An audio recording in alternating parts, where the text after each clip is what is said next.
Hi everyone, how are you all doing? I hope you are all doing well. Today our video is only reading. Three uncles and one niece.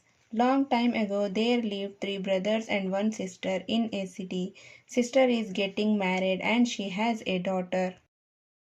And a year later his sister dies. After the death of her sister, the girl is taken care of by her uncles. Her great uncle Her great uncle is the biggest businessman in the city, the second uncle is the biggest doctor in the city, and the third uncle is the biggest hero of the film city.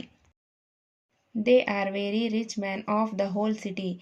They take great care of their niece. They did not marry for him niece's sake. They used to happy his niece by bringing her expensive gifts every day. If anyone tried to hurt this girl, they would throw her out of town. One day the maid of this house slaps this girl for her mischief.